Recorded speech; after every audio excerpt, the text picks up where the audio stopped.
자, 오늘은 간단하게 뭐 최근 일어나는 이슈라기보다는 우리가 증시 투자하시는 분들이 매번 공시가 나오는 걸 확인하는 용어가 있죠. 증자, 유상증자. 증자.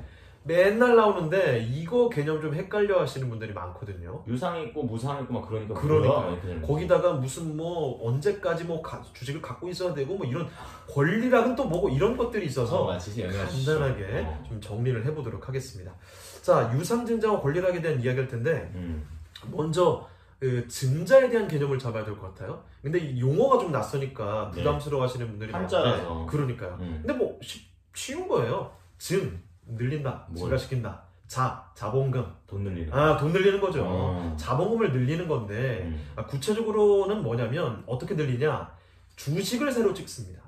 주식을 새로 발행해서 주식을 더 만들어서 자본금을 늘린다. 이런 개념으로 보시면 되는데, 일단 말씀하셨던 것대로 두 가지 종류가 있어요. 무상증자가 있고, 유상증자가 있고 요렇게 되는데 일단 무상증자가 좀 더 쉽게 이해가 될 것 같습니다. 무상이니까. 무상, 그냥 주는 거예요. 그렇죠. 그냥 주는 거죠. 쉽네.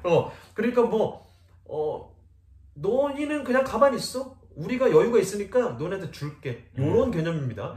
공짜로 주식을 주는 거예요. 이 자체만 봐도 바로 느낌이 오시겠지만 그만큼 회사가 여유가 있을 때 여유가 있다는 증거죠. 그러니까 악재가 아닌 거네. 그렇죠. 이건 그래서 무상증자를 한다? 회사에 여유가 있다? 요거 호재로 받아들이는 성격. 요렇게 보시면 될 것 같아요. 주식이 올라갈 수 있는 상황이고. 그렇죠. 그러니까 투자자들 입장에서는 무상증자 소식이 나왔다? 요건 호재로 받아들인다는 거죠. 그만큼 회사가 여유가 있다는 얘기겠습니까? 자, 그런데 문제는 유상증자라는 거죠. 유상증자라는 건 얘기가 뭐냐면 너 살래? 돈 주고. 돈 내고 가져가. 주식 우리 발행할 건데 새로 찍을 거야 우리. 그런데 그냥 주진 않을 거고 돈 내고 사. 요런 개념입니다. 그렇군요. 근데 이 유상증자를 한다. 이건 무슨 얘기냐? 돈이 필요하다는 얘기죠. 회사가 돈 필요하다. 회사가 돈이 필요하다. 그러니까 똑같이 주식을 늘리는 거긴 한데 무상증자는 그냥 투자자들한테는 그냥 주는 거니까 누가 봐도 여유 있어 보이네? 주면 받지. 그래 호재. 유상증자는 너네 주식 가져가려면 돈 주고 가져가. 돈 내고 가져가. 주주들이 내야 되니까. 그만큼 회사가 돈이 필요하다는 거고 회사가 돈이 필요하다? 그럼 약간 얘네 좀 부담되는 거 아니야? 악재로 인식하는 경향이 크다는 거죠. 물론 이것도 유상증자의 이유를 봐야 돼요. 그렇죠. 돈이 필요한 게 이 돈만 있으면 무조건 이 회사는 잘 가. 이런 거라면 그러니까 뭐 개발을 한다는 그렇죠. 증설 이런 거. 그런 거면은 이거 뭐 굳이 악재로 볼 필요가 없겠구만. 더 커질 거예요. 오히려 뭐 좋게 보는 경향이 있습니다. 그래서 요거는 유상증자는 보통은 악재로 인식하지만 이 이유를 살펴봐야 된다.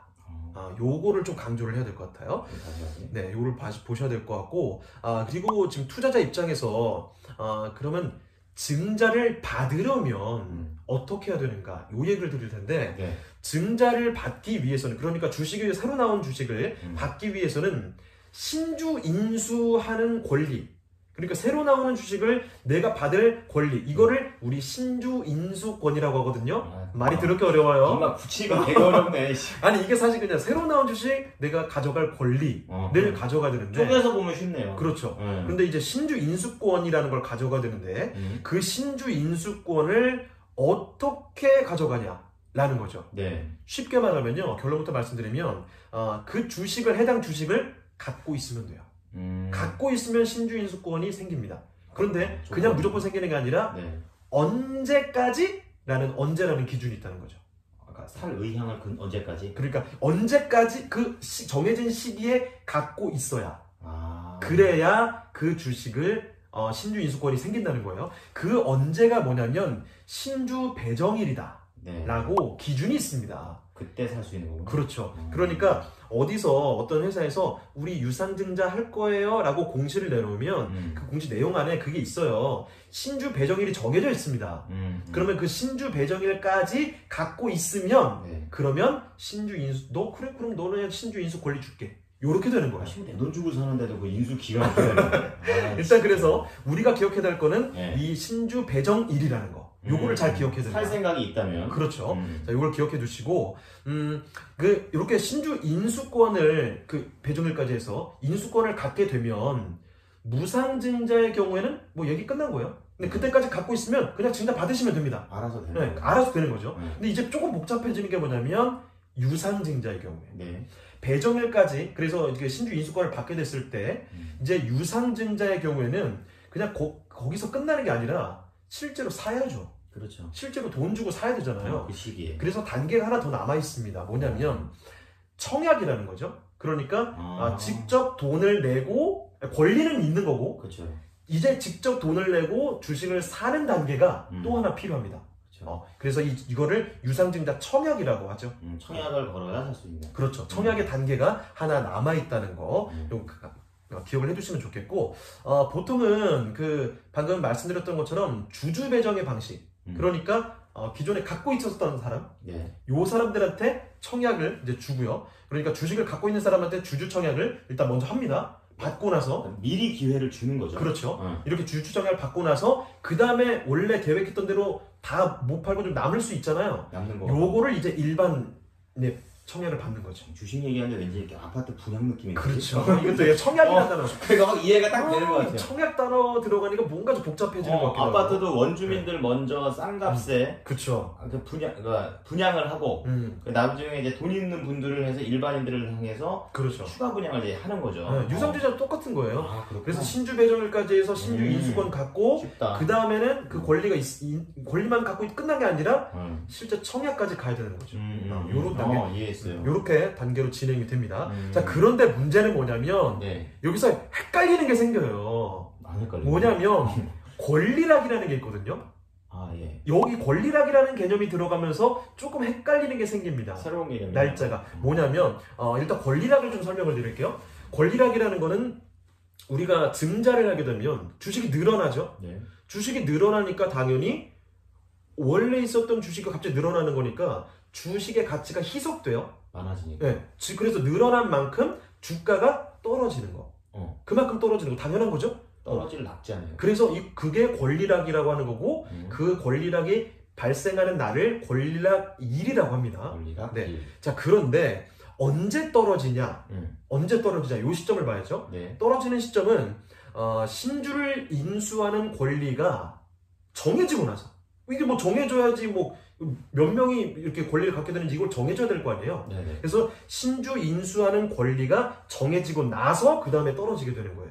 그게 정해져야 사실 얼마큼 떨어질지 나오는 거죠. 그렇죠. 그렇게 되는 건데 자 그런데 우리가 그럼 생각해보면 당연히 신주 배정일 이게 딱 끝나고 요 다음 날이 권리락이겠네?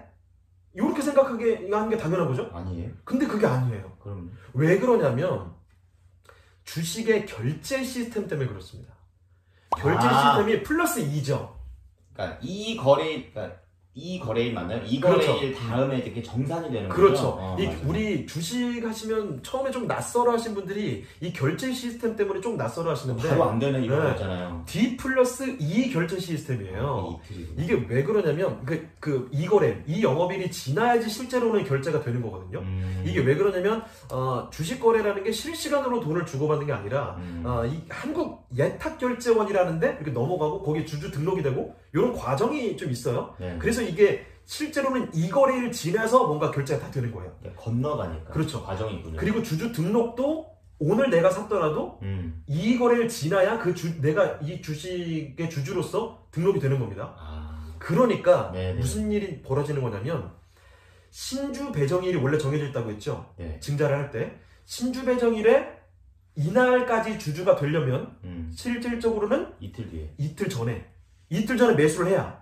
그렇지. 전에 매수해. 이틀 전에 매수를 해야 요 신주 배정일 요때 주주가 될 수 있는 거예요. 13일 날이 그 신주 배정 일이면 11일 날 사고. 그렇죠. 오늘이 며칠이죠? 15일이죠? 그럼 13일 날 사야 돼요? 그렇죠. 오늘이 신주 배정일이었다면 권리락은? 오늘까지 가진 사람이 신주 배정일, 신주 인수권을 갖게 되는 거라면 13일까지 샀어야 되는 거예요. 14일에 사봤자 소용없는 거죠. 사지도 못하고. 그러니까 신주 배정일에 이틀 전에 사야지 그게 그러니까 실질적인 신주 배정일이 되는 겁니다. 그렇죠. 이틀 전이. 그렇구나. 그래서 어떤 일이 벌어지냐면 최소 이틀 전까지 그 주식을 사놔야 신주 배정일에 주주가 될 수 있는 거고 그러니까 실질적인 신주 배정일은 신주 배정일에 이틀 전이다. 오케이. 그리고 그래서 권리락일은 실질적인 신주 배정일 다음 날.